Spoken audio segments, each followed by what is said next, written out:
Hello everybody, what's going on? Jerome here from AwesomeSauceFilms, bringing you guys episode 1 of our our actual campaign mission guide for once. I'm so used to saying Spec Ops mission guide that I kind of just jambled in my mind. So anyway, I know in the prologue you don't exactly get to play, so I'll just have it playing in the background. I guess it's a good way to introduce the series and give me like 2 minutes to talk about it. So basically, I'm going to be going through the entire thing on veteran mode, and it's a little different than Mitch's idea that he's voiced. I've asked him and he agreed, I can do this, whatever. It's not a matter of like I needed permission from him, it's just I felt bad because it was originally his idea to do this and he never took the initiative on it, so I asked him and he said I could take it for him. But he's going to be doing something very similar. What he's going to be doing is he's going to be having basically on regular mode, just like your normal average mode, going through Call of Duty 4, Modern Warfare 2, and finally Modern Warfare 3. And that's basically his plan, to get through all the games like that. Me, I'm just playing veteran mode on Modern Warfare 3, so a little different, and I don't know, hopefully you guys will enjoy it. I've been doing veteran mode on my own for fun, and I've been coming into a little trouble, but really not that much. I don't know why, the Modern Warfare 3 campaign I just don't find that challenging, personally. Some parts I think are ridiculous. I think there's some parts like within checkpoints that are just like, what the fuck am I supposed to do, and you're on it for like an hour. But at the same time, I think that overall it's really not that bad. Like, I'd be willing to wager we might be able to finish, not the prologue, I'm talking about the mission after this, the real first mission. I would be able to wager that we might beat that without really having to die. I think maybe we'll die like twice. That's my estimate. I think we'll die twice to 3 times. I think the only part we'll struggle with is when we have to take out the radio tower at the top of the thing. That's my guess. The radio tower is going to fuck us over, but nothing else really. Alright, so it looks like we're done with that first part, and we'll finally be on to the first cutscene where, talks about, what is this? It talks about, oh yeah, New York being captured. So I think I'm going to keep quiet for this part during the cutscenes like this, and leave you guys to watch.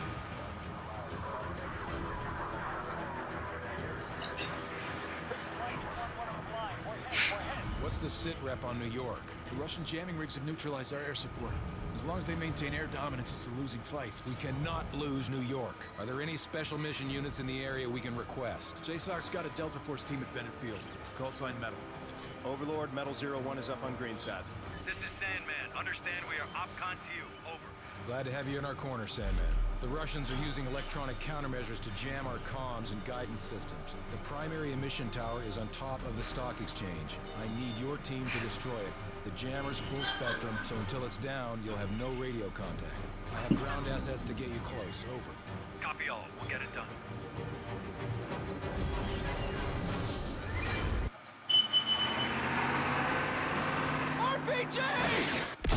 Alright guys, we're done watching the first cutscene, and we are finally on to the actual mission. Now, I don't think we'll be able to do this all in one part. I'm going to try and keep the parts anywhere from 10 to 15 minutes in length. But, it's Christmas Day, so I'm not going to spend, like, half an hour doing the first episode. I'm really just going to probably do about 15 minutes into the part, and then I'm going to call it, because I got to get back to the family and stuff, It's Christmas. I'm doing the best I can. I'm sorry, guys. So anyway, let's take a look at this. So we start off, your typical explosions, buildings, a typical day in New York, basically, anarchy and craziness. The only thing missing is the traffic. And that's the only thing from this entire scene right here missing from a typical day in New York City. And I'm just kidding around, obviously, but if you haven't been in New York City, it's actually kind of insane. Just so much traffic, people always so busy running by you. I don't know.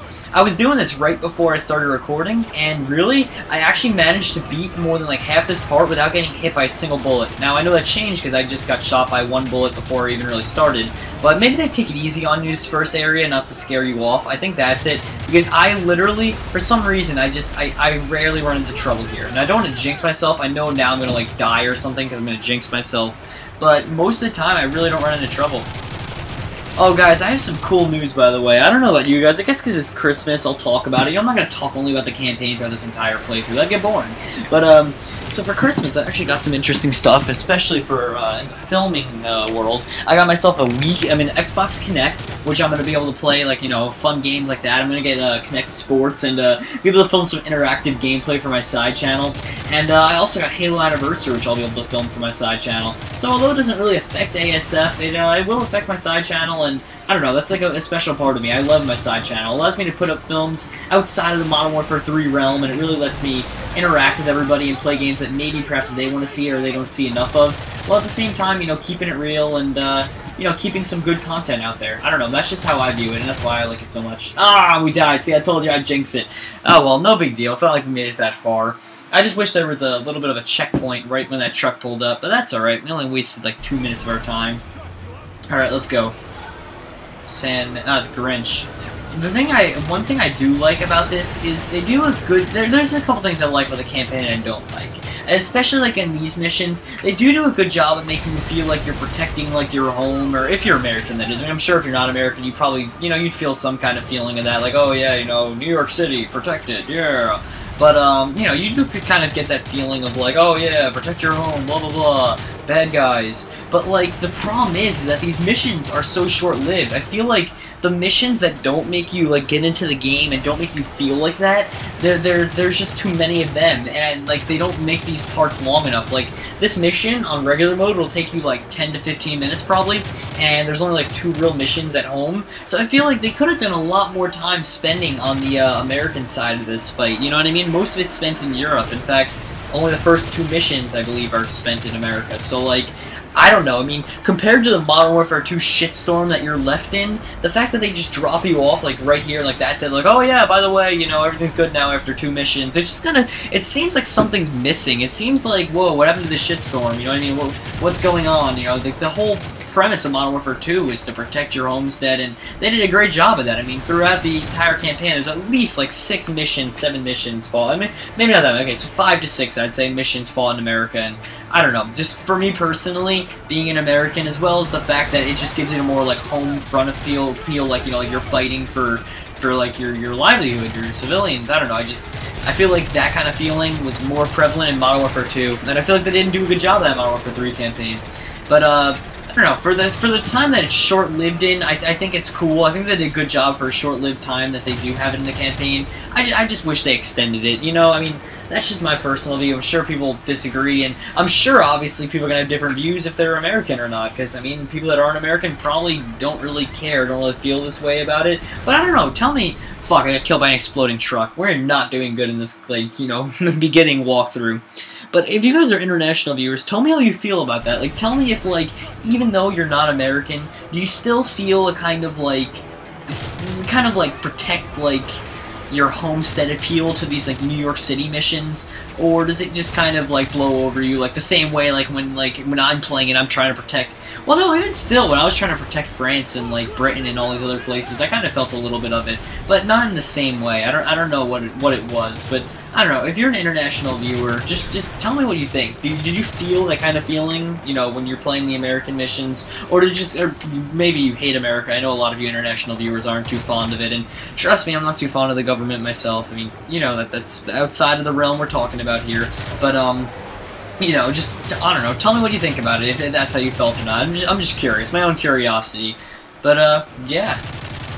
Now, one thing I've found myself doing a lot more of is I've been playing a lot more by myself games like Minecraft, or just playing through a campaign on this on, like, you know, veteran mode, and now I got Halo, and not many people play Halo, so I'm gonna find myself playing that alone a lot. I don't know, I feel like I'm finding myself playing single-player games a lot more. If it's a multiplayer game, playing it as if it was single-player.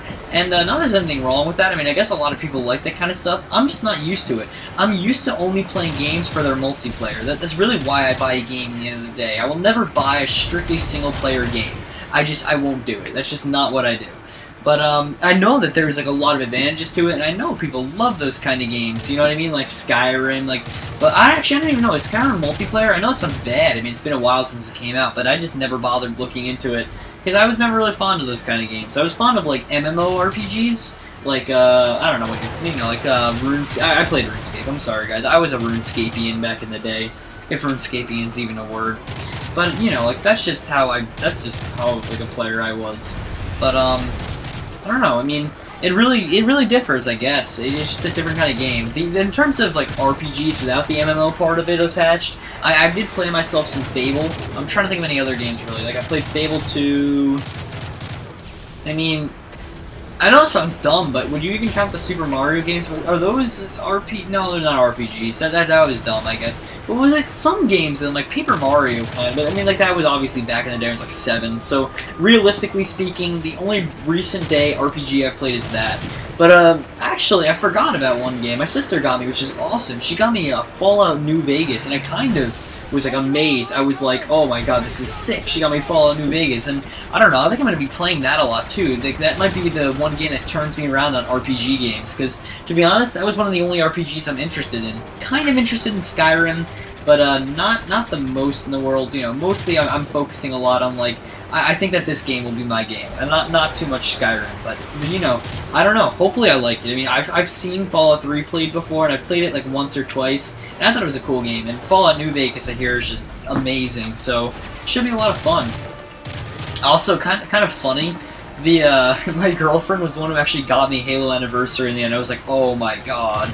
I was like, you gotta be kidding me. She got me Halo Anniversary. And the other cool thing she got me was, what is it? She got me the Walking Dead comic book episode 1 and the whole first season of Walking Dead, my favorite show. When I saw those, I was like, you are the best. Like, I mean, come on, how many girlfriends would go out and buy Halo Anniversary and fucking Walking Dead? I was like, you are awesome. I don't know, it was just really cool, because I was not expecting to get so much. But don't worry, guys, I'm not the kind of guy that just, you know, I gave back, obviously. I gave her quite a number of nice gifts, but you know, it's not about all that. If you guys really are interested, I'll mention in a future part if you leave in the comment, but I don't think anyone's really interested. But you know, don't worry, I didn't just take gifts. I'm not that kind of a person. Okay, is anyone gonna get on that turret up there? I'm half expecting someone to get up there, half not. I don't really know. Okay, I guess no one gets on there, either that or they're already dead. Yeah, I'm gonna go run into that building now. Normally what I do is like sprint into the building first and completely avoid that whole part. So just a little tip for you guys, you can sprint in here before everyone else, and you can just, you know, skip that whole part. The only thing is, once you hit here, it says like, oh, turn back. So then you just run behind this wall. Your teammates will kill all the enemies for you, and you just wait out the part. It only takes like 30 seconds to wait it out for your teammates to kill everyone, and it does help out a lot. You actually like won't get damaged, and it works to your advantage. It really, really does. Okay, let's see. Oh, Jesus in heaven. Good thing we got a checkpoint right there, because we just got our heads blown off. I think I'm going to commentate for another, like, 3 minutes, and then I might call it quits after that. I think that'll be a good, like, you know, portion of it, a 15-minute part. I think that's fair enough to say. So let's see. We're not going to run in there like a dumbass. That's going to be what we're going to do. Okay, let's see. Got him down, got him down. Alright, now we're moving up. This part I remember is a part where I die at a lot. This is that kind of part I was telling you guys about where, like, everything's easy, then all of a sudden, like, there's those parts that you die at, like, 100 million times. I have a feeling this hotel part is going to be that kind of thing. Oh god, guys up there. I always forget about that whenever I play this mission. I know I say whenever I play this mission. I played this mission, like, 3 to 4 times, because, I don't know, I tend to just, when I get bored, play my favorite missions over and over again on Veteran. I know that's really nerdy, but that's just kind of what I do. It's a little different, I know, but, you know, it's how I enjoy my games. Always play a game to enjoy it, guys. That's one thing. I used to do this thing called Games Are Games, and I still do, and actually, people are wondering. Well, basically, I should tell you guys first. Games Are Games is basically, like, the idea. We played, like, random games, me and Mitch, and the idea was you should play games that you enjoy, not, like, you know, like, at the end of the day, a game is a game. You know, games are games. It was a simple idea. It was a true idea as well. You know, a video game is indeed a game, and that's what we were trying to get across to people, because a lot of times people take it so competitively they forget about that. And we were trying to really establish that.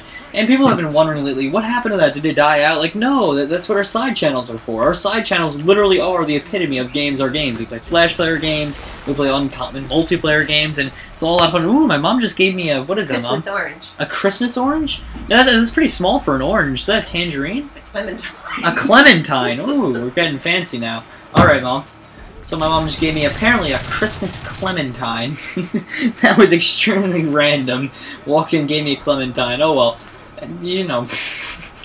Actually, I know. Now I can't stop laughing, because that was just so random.